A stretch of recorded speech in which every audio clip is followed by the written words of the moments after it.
এইটো হল অসম, এইটো হল উত্তৰ গুৱাহাটী আৰু এইটো হল দক্ষিণ গুৱাহাটী, মাজেদি ব্ৰহ্মপুত্ৰ নদী। মেম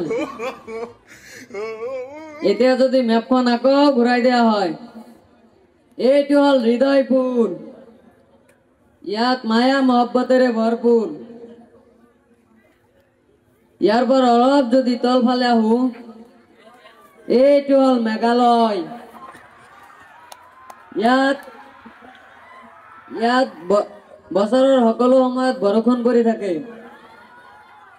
এইটো হল মেঘালয়ৰ চেৰাপুঞ্জী,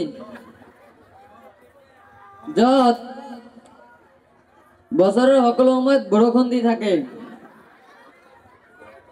আৰু কম নেকি মেম? নালাগে নালাগে।